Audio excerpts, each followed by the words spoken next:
Barnaby Moretti, Dr. Albright began, her voice a practiced balm against the thick, humid air.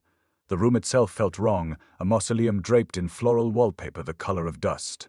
It clung to the back of Barnaby's throat, a taste like old linen and something else, something indefinable, vaguely rotten. He didn't bother acknowledging her. Pleasantries were a waste of time, a currency he'd long since stopped trading. The cat, a calico whose markings seemed to twist into mocking mouths, was already at work. It padded silently across the worn Persian rug, pausing to bat at a stray button with a languid paw, a dull fintlinquid against the rug, then a meticulous grooming of its whiskers. It was an unsettlingly precise ritual. Barnaby watched it, the subtle tremor in his hands mirroring the cat's measured movements. "I understand this is unusual," Dr. Albright continued, her tone carefully neutral. "But the hotel management insisted. They're concerned about your restlessness." Restlessness. A euphemism for the fact that Barnaby Moretti hadn't slept properly in 3 nights, hadn't eaten a full meal in 5, and had spent most of his time staring out the window at the oppressive gray landscape. He shifted in the uncomfortable leather chair, the scent of decay intensifying. It wasn't just the room, it permeated everything. The lobby chatter, muffled and distorted, drifted in from somewhere beyond the thick walls, fanned a chorus of hushed anxieties. Thump, thump. The slow pulse of the building itself. "Let's start with the dolls," Dr. Albright said, placing a small velvet-lined box on the table between them. They were found in a locked room. The staff seemed reluctant to discuss it. The box opened with a soft sigh. Inside, nestled amongst faded satin, were the dolls. Each one was unsettlingly realistic, their porcelain faces frozen in expressions that were almost but not quite human. Their eyes, those were the worst, glassy, dark, and unnervingly aware. "Curiosities," Barnaby stated flatly, his voice raspy. "Sentimentality is a weakness, Doctor, ideal in hard assets." He focused on a chipped fingernail, tracing the crack with a detached curiosity. The weight of the room pressed down on him. A subtle footwhir emanated from the ventilation system, a mechanical sigh against the pervasive silence. Then it happened. A pull, a faint, almost imperceptible tug towards the window. It wasn't a physical force, not exactly. It was more like a direction, a silent command. He felt a momentary disorientation, a sickening lurch in his gut. "Fatigue," he muttered, dismissing it. "The air is thick." He tried to refocus on Dr. Albright, on the dolls, on the carefully constructed facade of indifference he maintained. But the cat's gaze held him. Those distorted mouth patterns seemed to widen, a silent mockery. The stone grinding sound began then, a low, persistent tremor that resonated deep within his bones. It was almost imperceptible at first, easily dismissed as the settling of an old building. But it grew slowly, relentlessly, a subtle shift in the architecture of his perception. Gera, Gera, a metallic rasp against stone. He glanced down at his hand, a sudden, inexplicable compulsion driving the movement. The light from the lamp above cast long, distorted shadows across his skin, and there it was, a faint, chalky residue. A gray film clinging to his fingertips, his palm, his wrist. It wasn't dirt. It was something else entirely. Something that matched the wallpaper, the room, the oppressive gray embrace of the hotel itself. 50-50, a single, high-pitched pulse. The dream started subtly, a flicker at the edge of awareness, the glassy blackness of those dull eyes boring into me. Barnaby Moretti doesn't dream, not really. Not the sentimental, narrative kind. But these were intrusions. I'd wake with a phantom weight of porcelain pressed against my eyelids, the lingering impression of being watched. It was a logical fallacy, of course. Dreams are meaningless noise, the brain's attempt to process the day's detritus. Still, the unease clung, a film of dust on my thoughts.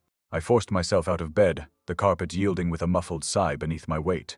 The room remained oppressively still, the floral wallpaper a suffocating bloom of gray. The scent of old linen and something indefinably rotten intensified in the pre-dawn gloom. Tick, tick, the relentless pulse of the antique clock on the nightstand. Each second a hammer blow against the fragile scaffolding of my composure. "Dr. Albright's voice was a practiced balm when she entered. "A restless night, Mr. Moretti." Her tone was devoid of genuine inquiry, a professional courtesy. I didn't respond, merely allowed her to proceed. Words are inefficient. They obscure more than they reveal. She began to probe predictably into my past, the usual questions, the losses, the betrayals, the accumulation of debts, both financial and emotional. I parried, deflecting her inquiries with a carefully constructed wall of indifference. Self-loathing is a luxury I can ill afford. It's a weakness, a vulnerability, and I deal in strength. The calico cat was present, of course. It sat perched on the windowsill, a silent, watchful sentinel. The distorted mouth patterns in its fur seemed to twist into a mocking grin. It batted at a stray dust mote dancing in the sliver of morning light. Tap, tap, a minuscule percussion against the glass. It was a meticulous, almost theatrical display. I felt its gaze, a weight on the back of my neck. It wasn't malevolent, not exactly. It was observant. Calculating, I tried to focus on Dr. Albright's words, on the meaningless cadence of her questions. But my attention kept drifting back to the cat, to the unsettling precision of its movements. Then I saw it. A doll, lying on my pillow, its porcelain face tilted towards me, those dark, glassy eyes fixed on my own. It hadn't been there before. A flash, a fragmented memory. A man's face contorted in anger, his features blurred and indistinct. The smell of cheap cologne and desperation. A ledger filled with numbers, each one representing a life, a debt, a failure. It vanished as quickly as it appeared, leaving me disoriented and nauseous. "You seem agitated, Mr. Moretti," Dr. Albright observed, her voice flat. "A momentary lapse," I replied, my voice raspy. "The air is heavy." I tried to dismiss the memory, to bury it beneath layers of cynicism and detachment, but the doll's gaze held me captive. It felt, knowing I rose, needing to move to break the suffocating stillness of the room. I walked towards the mirror, intending to splash water on my face, to shock myself back to some semblance of normalcy. I stared at my reflection, searching for a sign of the man I once was, the man I thought I still was, and then I saw it, reflected in my eyes. The doll's eyes, dark, glassy, and unnervingly aware. The chalky grey residue on my skin seemed to deepen, spreading like a stain. I raised a hand, examining it with a detached curiosity. The grey film clung to my fingertips, my palm, my wrist. It wasn't dirt. It was something else. Something that matched the wallpaper, the room, the oppressive grey embrace of the hotel itself. I felt a strange rigidity creeping into my joints, a subtle loss of mobility. The edges of my vision blurred. Gira, gira. The stone grinding sound returned, louder this time, a tremor that resonated deep within my bones. It drowned out the ticking of the clock, the muffled chatter from beyond the walls. It was a prelude to something irreversible. The air hung thick, a suffocating blanket of humidity. It pressed against my skin, slick and unwelcome. Dr. Albright's parting words echoed, hollow and meaningless. "Fresh air, Mr. Moretti. A change of scenery." As if a walk through a national park could scrub away decades of accumulated grime. The trailhead was unremarkable. Gravel crunching underfoot, the scent of pine needles, the predictable drone of insects. I didn't need the cat, of course. I could have simply walked the established path. But it was there, perched on a weathered signpost, its calico fur, a chaotic tapestry of grey and black. The distorted mouth pattern seemed more pronounced in the dappled sunlight, a silent, mocking commentary. Tick, tick. The insistent rhythm of its tail as it regarded me. It turned then and began to move, not down the main trail but into a tangle of undergrowth I hadn't noticed before. A new path seemingly materialized from the dense foliage. It wasn't on any map. It wasn't on any of the park's signage. It simply twas. The cat paused as if expecting me to follow. A calculated invitation, I did. The path was narrow, overgrown. Thorny vines snagged at my trousers, leaving faint, stinging scratches. The air grew heavier, the scent of pine replaced by a cloying sweetness, like overripe fruit left to rot. Drip, drip, a slow, insistent rhythm from the canopy above. I ignored it, focusing on the cat's movements. It moved with an unnerving grace, a silent guide through the encroaching gloom. Then it began. A fine mist, initially barely perceptible, but it intensified quickly, coalescing into a corrosive rain. It stung my exposed skin, a burning sensation that tightened my muscles. My hands instinctively went to my face, a reflexive gesture of discomfort. The rain ate at the exposed flesh, leaving a faint acrid scent in the air. Hiss, hiss, hiss. The rain seemed to whisper against the leaves. I didn't understand. Acidic precipitation wasn't typical for this region, and then I saw it, leaning against a gnarled oak, almost hidden by the foliage. An umbrella, tattered and faded, its fabric patched and worn, but undeniably functional. I hesitated, then reached for it. The moment my hand grasped the handle, the reins seemed to deflect, forming a shimmering barrier around me. The burning sensation subsided. It was a ludicrous object, a relic from a bygone era, yet it offered a strange, undeniable protection. The cat watched, its eyes gleaming in the dim light. Tap, tap. Its tail flicked, a subtle acknowledgement of my choice. The trail twisted, then narrowed again, leading me deeper into the woods. The landscape seemed to subtly shift around me.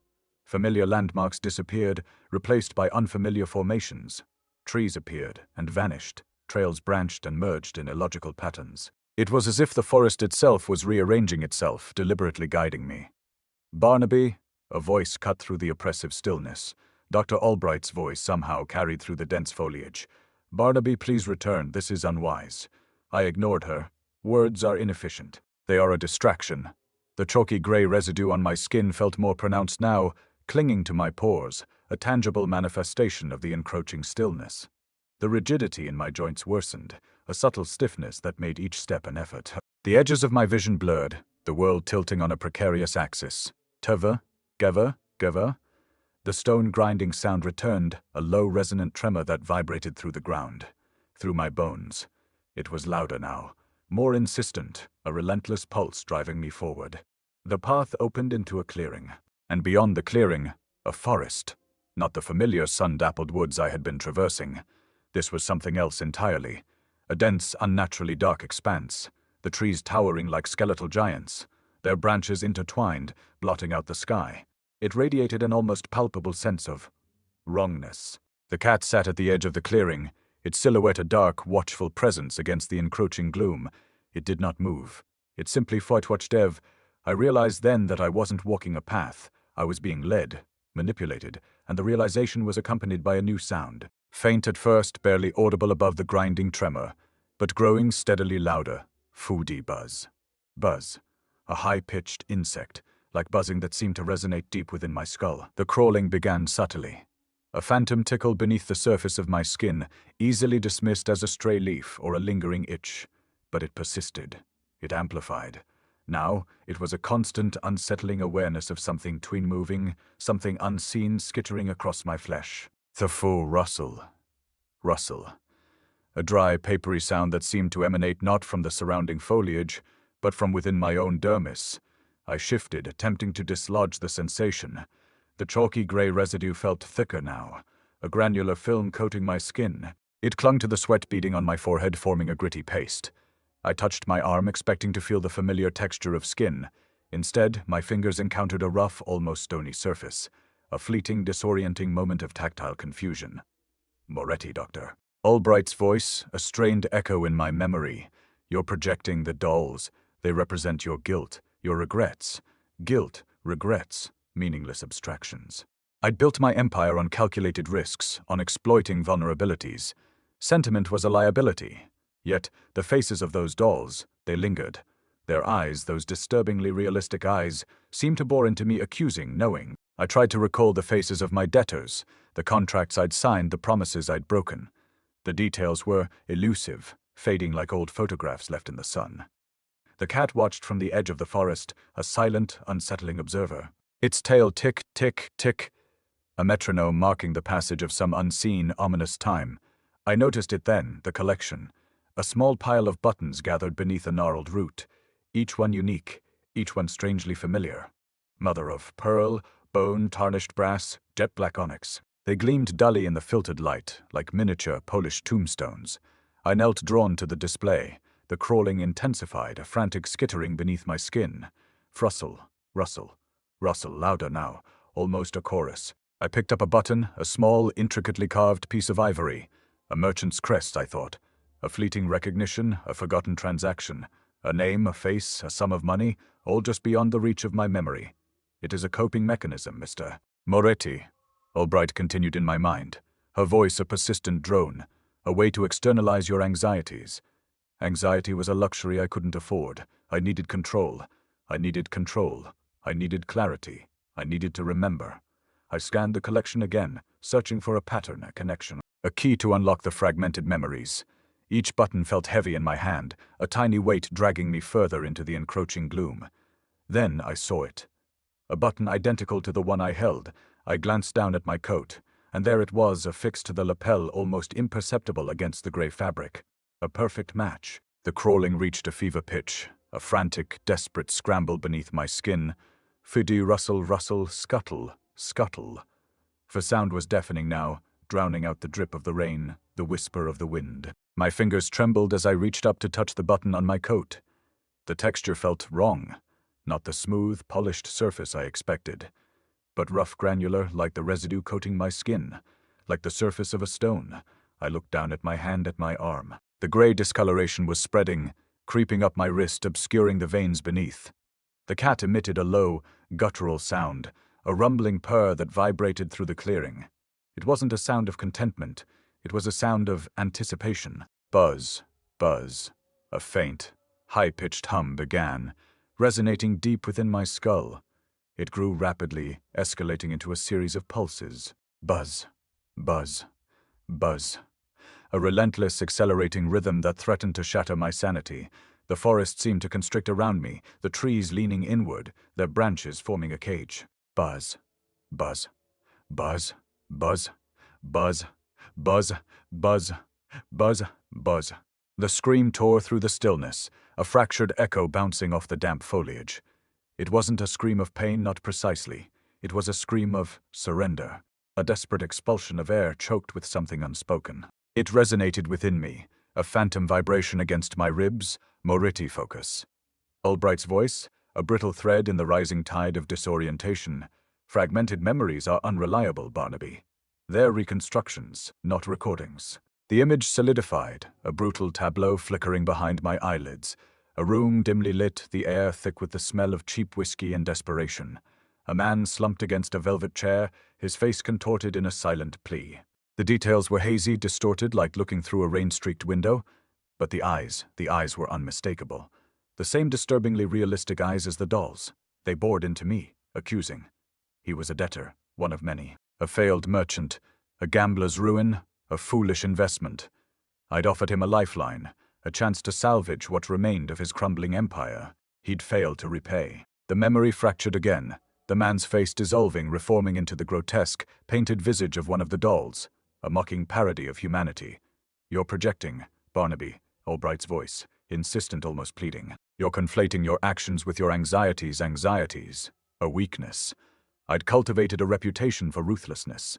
Sentiment was a liability, yet the memory clung, a persistent stain on my carefully constructed persona. The man hadn't screamed then, not audibly, but the silent plea in his eyes that lingered. A flicker of doubt, a momentary lapse in the unwavering conviction that fueled my success. The cat shifted, its calico fur a blur of distorted mouths in the dappled light. It turned, its gaze fixed on a path leading deeper into the park. A subtle urging, a silent command. The rain intensified, a corrosive drizzle that stung my skin. I raised the umbrella, the canvas feeling heavier than it should, the metal frame cold against my palm. The chalky grey residue on my skin felt thicker now, a granular coating that resisted the rain, forming a crust. I tried to move my hand, to wipe the moisture from my face. A flicker of resistance, a subtle stiffness. The fingers felt foreign. I clenched my fist, a simple automatic gesture. But the movement was sluggish, labored. The joints protested with a faint, grinding sound. Stone grinding against stone. A subtle tremor ran through my arm, a disconcerting vibration that resonated deep within my bones. The cat padded ahead, its tail tick, a metronome marking the passage of an unseen, ominous time. It paused, its head tilted as if beckoning me forward. The air grew heavy, the humidity oppressive. The scent of decay intensified, a cloying sweetness that coated my tongue. I could taste the rain, a metallic tang on my palate. Another memory surfaced, sharp and vivid. A signed contract, the ink still wet. A promise broken, a life ruined. The man's face, no longer distorted, but clear, defined. His eyes filled with a silent accusation. I felt a pang of something, unfamiliar, regret. The word felt alien, a foreign intrusion into my carefully guarded emotional landscape. You're assigning meaning where there is none, Barnaby, Albright's voice, a detached observation. You're anthropomorphizing the situation. Meaning anthropomorphism, meaningless abstractions. I needed control. I needed to remember. To compartmentalize. To rationalize. I focused on the cat, on its silent guidance, on the path ahead. A distraction. A refuge from the encroaching tide of self-doubt. I attempted to clench my fist again, a more deliberate effort, but the movement was even more restricted, the joints stiff and unyielding. The gray discoloration was spreading further, creeping up my forearm, obscuring the veins beneath. A cold, stony sensation permeated my limb. Stone grinding against stone. The sound echoed within my bones, a resonant vibration that threatened to shatter my composure. I looked down at my hand, at my arm. The texture was changing. The skin was hardening, becoming less pliable, more rigid. The chalky gray residue was no longer a coating. It was soon becoming fluting. The surface. The fingers were thickening, losing their dexterity, transforming into something else. Something cold and unyielding. Something like stone. The dolls. They were everywhere. Not just in the park, not just in the periphery of my vision. They were in the rearview mirror of the car, their painted eyes reflecting the sodium glare of the streetlights. I'd smashed one against the pavement, the porcelain shattering with a brittle crack, but another materialized instantly identical, pristine, mocking me from the shadows. They were in the puddles, their faces distorted by the shimmering water, a chorus of silent judgment. Albright's voice, a strained counterpoint to the rising tide of my unease. Barnaby, you're experiencing a delusion. These objects are products of your anxiety, manifestations of your guilt. Guilt, a useless emotion, a weakness. Yet the dolls persisted, their presence an undeniable weight in the suffocating humidity. I stopped on the trail, the gravel crunching under the tires of the car, the trees pressed in, their branches gnarled and twisted like skeletal fingers. And there, nestled amongst the roots, a cluster of dolls, their eyes fixed on me with an unsettling intensity. Destroy them, Barnaby, Albright urged, his voice tight with concern. It's the only way to break the cycle. I grabbed a rock, hefting it in my hand. The stone felt strangely cold, a chilling contrast to the clammy sweat slicking my skin. I hurled it at the nearest doll, the impact a dull thithy. It shattered, scattering porcelain shards across the forest floor. But before the dust settled, another one appeared, replacing the broken one, as if summoned from the very earth. A chorus of whispers began, faint at first, then growing in intensity. Barnaby, Barnaby. The sound seemed to emanate from the dolls themselves, a cacophony of childish voices laced with a chilling mockery. I clamped my hands over my ears, trying to block out the sound, but it resonated within my skull, a relentless, maddening drone. Barnaby, speak to me. Albright's voice, sharper now, laced with a desperate urgency. Are you hearing things? Hearing things. I was experiencing reality. A reality overrun by these things, these grotesque parodies of humanity. The cat sat nearby, its calico fur a swirling vortex of distorted mouths, its eyes gleaming in the dim light. It didn't flinch at the shattering porcelain, didn't react to the whispers. It simply watched, a silent, impassive observer. I tried to speak, to articulate the mounting terror, but the words caught in my throat, my sentences fragmented, dissolving into disjointed phrases. They're everywhere. Watching, the words felt hollow, detached, as if spoken by someone else. I turned, attempting to retreat, to escape the oppressive presence of the dolls. But the path seemed to twist and turn, leading me back to the same unsettling tableau. The trees closed in, their branches forming a claustrophobic canopy overhead. The scent of decay intensified, a cloying sweetness that threatened to overwhelm me. The rain began again, a corrosive drizzle that stung my skin. I raised the umbrella, the canvas feeling heavier than ever, the metal frame cold and unresponsive. The chalky gray residue on my skin felt thicker now. A granular coating that clung to my clothes permeated my pores. I looked down at my hand, at my arm. The skin was losing its elasticity, becoming dry and brittle. A fine layer of dust coated the surface, obscuring the veins beneath. The whispers intensified, coalescing into a single mocking voice. Barnaby, you're one of us now. I tried to shake my head to deny the insidious suggestion, but my movements were sluggish, labored. The joints protested with a faint, grinding sound. Stone grinding against stone fusion. The tremor ran through my arm, a disconcerting vibration that resonated deep within my bones. I looked down again. At my hand, the gray dust was no longer a surface coating. It was side-integrating, seeping into the skin, transforming the flesh beneath. The fingers were stiffening, losing their dexterity, becoming rough, like the texture of weathered stone. A single, mournful sigh. The pull was subtle at first, a barely perceptible tug at the periphery of my awareness, a suggestion, not a command. Moretti, I thought, resisting. A loan shark doesn't yield to suggestions. A loan shark extracts it. But the forest seemed to lean in, the trees subtly shifting, their branches forming an invisible barrier against my retreat. The umbrella, usually a comforting weight, felt like a leaden anchor, its canvas straining against the increasing humidity. The stone grinding. It wasn't just in my arm now. It resonated through my legs, a persistent tremor that made each step a laborious effort. Stone grinding against stone, a mockery of movement. The calico cat, perched on a fallen log, watched with those unsettlingly still eyes. It hadn't moved since I'd started this charade. It seemed to want me to move forward. A ridiculous notion. Animals have no wants. They have instincts. And this one's instinct was clearly to lead me deeper into this place. The scent of decay was overwhelming now, thick enough to taste, a cloying sweetness layered over the damp earth, the rotting leaves. It clung to the back of my throat, a phantom taste of something ancient and putrid. Barnaby Moretti, I repeated, the name a hollow echo in my mind.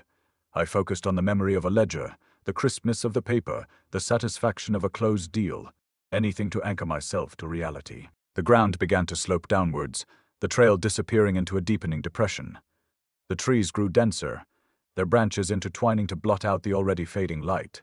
A darkness pooled ahead, a void that seemed to absorb all sound. The whispers, thankfully, had subsided, replaced by the incessant, grating stone grinding, a physical manifestation of my transformation. I attempted to turn, to force myself back the way I'd come, but the forest seemed to conspire against me. A tangle of roots, previously unseen, tripped me. A low-hanging branch, seemingly appearing from nowhere, snagged the umbrella, threatening to rip it from my grasp. The cat remained impassive, its eyes gleaming in the gloom, a silent puppeteer. The pull intensified. It wasn't a physical force, not exactly. It was a resonance, a vibration that matched the tremor in my bones, the grinding of the stone. My legs felt like pillars of granite, stiff and unyielding. I could feel the dust accumulating, not just on my skin but within me, solidifying, calcifying. The chalky gray was spreading, creeping up my thighs, obscuring the muscle beneath. Ahead in the deepening darkness I saw it, a cavern, not a natural formation but a gaping maw in the earth, as if the forest itself had swallowed a piece of the world. A dampness emanated from it, a coldness that seeped into my bones. The dripping began, a slow, deliberate faint plink, plink, plink, plink, plink, her feet echoing in the oppressive silence, a rhythm that resonated with the grinding in my limbs. The cat let out a soft, almost imperceptible humerapee, a sound that seemed to urge me forward. I fought against it, against the pull, against the encroaching stone. I focused on the image of my office, the mahogany desk, the weight of the pen in my hand. But the image began to fade, dissolving into the gray dust that coated my senses. My legs locked. I was no longer walking but being drawn, pulled towards the cavern, an irresistible current. The umbrella slipped from my grasp, clattering against the rocks. I watched it fall, a useless shield against the encroaching darkness. The edge of the cavern loomed, the dripping intensified, a steady drumbeat against the silence. The scent of decay was almost unbearable, a suffocating blanket of rot and something else, something ancient, something expectant. I could feel the stone completely consuming my legs now, rendering them immobile, fused to the earth. The tremor was deafening, a constant, grinding roar. I tried to scream, to protest, but the sound caught in my throat, a strangled gasp lost in the echoing drips. The darkness swallowed me, a low, guttural growl. The darkness pressed, a suffocating weight. The last vestiges of twilight vanished, swallowed by the cavern's maw. I registered the abrupt cessation of the forest sounds in the rustling leaves, the chirping insects, replaced by a profound, unsettling silence, broken only by the incessant plink, plink, plink, plink of dripping water. A slow, deliberate metronome marking my descent. The grinding, though, hadn't ceased. It had merely shifted. It wasn't in my limbs anymore. It was sifted around me, a pervasive vibration that resonated in the very air I breathed. The floor was uneven, slick with moisture. Each step, if it could be called that, was a precarious negotiation with the earth. My vision struggled to adjust, the darkness clinging to the edges of my perception. I could make out shapes now, vague and indistinct. Walls, yes, but also something else, something arranged. Moretti, I repeated the name, a desperate mantra against the encroaching dread. A lone shark doesn't panic. A lone shark calculates. But calculation required clarity, and clarity was rapidly dissolving into a gray fog. The chalky dust that coated my skin felt thicker now, a layer of sediment that muffled my senses. I could taste it, a gritty film on my tongue. Then I saw them, dolls. A circle of them, arranged with unsettling precision. Antique dolls, their porcelain faces cracked and faded, their eyes, those eyes, unnervingly realistic, following my every movement, each one a miniature mockery of humanity, frozen in a perpetual silent scream. The scent of decay intensified, mingling with a cloying sweetness that made my stomach churn. It was the smell of dust, yes, but also something else. Something floral, funereal. The pulses began. Not a sound, not precisely. More a vibration, a rhythmic throbbing that resonated within my skull. Thump, thump, thump, thump. Slow at first, barely perceptible. Then faster. Thump, thump, thump, thump. Each pulse sent a wave of nausea through me, a tightening in my chest. I braced myself against the wall, the cold stone slick against my skin. The grinding intensified, a low hum that seemed to emanate from the dolls themselves.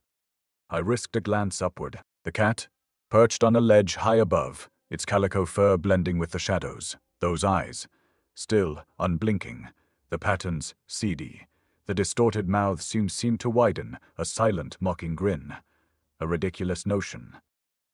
Animals don't grin, they don't twimock. They simply twang, but this was something else, something malevolent. The pulses accelerated further. Thump, thump, thump, thump, thump, thump, thump. A pressure built behind my eyes, a searing pain that threatened to overwhelm me. I squeezed my eyes shut, willing the sensation to pass. Moretti. Focus. Ledger. Paper. Crispness. But the memories were fading, blurring at the edges, replaced by the gray dust that coated my thoughts. Slowly my vision cleared. I opened my eyes and saw him. A figure shrouded in shadow, standing at the far end of the chamber. Tall and gaunt, draped in what appeared to be mourning clothes. The Undertaker. I hadn't heard him enter. I hadn't heard him breathe. He didn't speak. He didn't need to. The pulses were his voice, his communication, a language of dread. The pulses quickened to a frenzied rhythm. Thump, thump, thump, thump, thump. Thump. The grinding reached a fever pitch, a deafening roar that threatened to shatter my eardrums. The dolls seemed to sway, their porcelain faces contorted in silent agony. The cat's eyes gleamed in the darkness, reflecting the pulsing light. The Undertaker raised a hand, a slow, deliberate gesture. He wasn't pointing, he was beckoning towards me. A wave of overwhelming dread washed over me, colder than the stone beneath my feet, heavier than the dust that choked my lungs. It wasn't a fear of pain. It was a fear of assimilation, of becoming part of this place, of joining the circle of silent porcelain faces. My legs, fused to the earth, were immobile. I was trapped. A single, echoing heartbeat resonated in the cavern. The beckoning. It wasn't a physical pull, not exactly. It was a resonance. A sympathetic vibration that settled deep within my bones, urging me forward. Moretti. Don't move. Don't try to react quick. Analyze. Calculate. But the calculations were failing. The numbers blurred, dissolving into the gray dust that clung to my vision. He hadn't spoken, but the accusation hung in the air, thick and suffocating. A debt not of money, a debt to this place. The dolls, I realized, weren't merely mocking, they were witnesses. Each cracked porcelain face a silent judge, their eyes reflecting not just my image, but a distorted, corrupted version of myself. Guilt. It tasted like the chalky dust, coating my tongue, scraping against my throat. Lies, I managed, the word emerging as a dry, brittle rasp. It didn't carry. It was swallowed by the grinding hum that permeated the cavern. The pulses intensified, a relentless hammering against my skull. Thump, thump, thump, thump. Each beat a condemnation. I tried to shift to break the paralysis that held me rooted to the spot, but my legs were lead, or worse. They felt solidifying. The stone beneath my feet seemed to be merging with my flesh, a slow, insidious assimilation. A tremor ran through me, not of fear, but of transformation. The dust wasn't just on me anymore. It was swinting me. The Undertaker's hand remained raised, a silent invitation. The cat, perched on its ledge, watched with those unsettling patterned eyes. A slow, deliberate blink, a flicker of something, knowing it wasn't the innocent gaze of a feline. It was the appraisal of a predator. I owe nothing, I insisted, the words catching in my throat. Another rasp, another failure. The grinding escalated, a low, guttural moan that seemed to emanate from the very walls of the cavern. The dolls swayed in time with the pulses, their cracked faces contorting in silent, agonizing expressions. I could almost feel their pain, their resentment. The sensation of being pulled intensified. It wasn't a force acting upon me, but a convergence. emerging. My awareness expanded, encompassing the cold, damp stone, the gritty dust, the cloying sweetness of decay. I felt the texture of the cavern walls against my skin, the rough grain of the stone pressing into my flesh. It was as if I were becoming part of the landscape, dissolving into the gray, silent world. Panic, a cold, sharp shard, pierced through the fog of dissociation. Moretti doesn't panic. Moretti adapts. But adaptation required agency, and agency was slipping away. My limbs felt heavy, immobile. I tried to clench my fists, but they remained frozen, encased in a slowly hardening shell. I opened my mouth to scream, to deny, to rage against this encroaching oblivion. But the sound that emerged was not a scream. It was a grinding, a low, guttural rumble echoing the cavern's hum, my voice, or what was left of it. It was the voice of the stone, the dust, the cavern itself. The Undertaker lowered his hand, a slow, deliberate gesture of completion. The pulses reached a fever pitch. Thump, thump, thump, thump, thump. The dolls seemed to vibrate, their porcelain faces shimmering in the pulsing light. The cat's eyes gleamed, reflecting the chaotic rhythm. I tried again, a desperate, silent plea for release. But only a rasp escaped my lips, a choked, futile sound that was immediately swallowed by the grinding hum. A sound that was becoming indistinguishable from the cavern itself. The debt was being paid, not in money, in substance, in being yueng. A chilling, almost human chuckle. The gesture, a slow, deliberate downward arc of the Undertaker's hand. Completion. The word resonated not as sound, but as a certainty settling in the marrow of my bones. My awareness, stretched thin across the cavern's cold embrace, registered the placement. Another doll. It wasn't the act itself that held the horror, but the detail. The eyes, identical mirror images of my own, staring back with that same vacant, unsettling clarity. They weren't mocking now. They were welcoming. Thump, thump, thump, thump. The pulses peaked, a frantic drumbeat against the encroaching stone. The dolls swayed in unison, a silent porcelain chorus. I felt the dust clinging to my skin, a second epidermis hardening, solidifying. My attempts to twitch a finger, to flex a toe, were met with resistance. The stone was winning. The assimilation was complete. Or nearly so. Moretti doesn't lament. Moretti analyzes, but analysis offered no escape. The numbers were gone, swallowed by the gray. Only the certainty remained I was to be added to the collection. Another silent sentinel, another face in the Undertaker's tableau of the lost, a monument to debt. The grinding intensified, a low guttural moan that seemed to vibrate the very atoms of my being. I felt the cavern walls pressing in, the rough texture of the stone a constant, agonizing reminder of my imprisonment. The scent of decay was overwhelming, a cloying sweetness that coated my tongue, choked my throat. The cat, a silent, patterned predator, watched from its ledge. Its eyes, those distorted mouths, seemed to gleam with a perverse satisfaction. Then, a sound. Not the grinding, not the pulses. A softer sound. A click. I strained to identify it, my senses hyper-acute in this state of near petrification. It was the sound of something small, metallic, striking the stone floor. A button, antique, tarnished brass, intricately carved with a design I couldn't quite decipher through the haze of my diminishing awareness. It lay at my feet, a tiny, insignificant offering in the face of oblivion. The cat had placed it there. A gesture, a signal. What it meant, I couldn't be sure. Moretti doesn't speculate, Moretti observes, but observation was becoming increasingly difficult. The stone was rising, creeping up my legs, encasing my torso.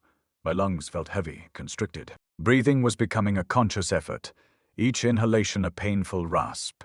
The world was shrinking, narrowing to the confines of this cavern, to the cold, damp stone, to the silent, judging eyes of the dolls. Thump, thump, thump. The pulses began to slow, the frantic rhythm easing into a more measured cadence. The grinding subsided, the guttural moan softening into a low hum. The dolls ceased their swaying, their porcelain faces frozen in expressions of silent resignation. The cat vanished, melting into the shadows with an unsettling grace. Its patterned eyes lingered for a moment, reflecting the fading light before disappearing completely. The silence that followed was profound, absolute. It was not a peaceful silence. It was the silence of a tomb, the silence of completion. I tried to focus, to retain some semblance of control, some fragment of my former self. But the stone was closing in, consuming my thoughts, my memories, my identity. I was becoming part of the landscape, another face in the collection. Another silent guardian of this desolate place. The sensation of being pulled was gone. The convergence had occurred. There was nothing left to merge with. Only the dust. Only the dolls. Only the knowledge that my debt had been paid. And then, a final pulse. A drawn-out, resonant throb that seemed to vibrate the very foundations of the cavern. It hung in the air, suspended in the silence before fading into absolute, unnerving stillness.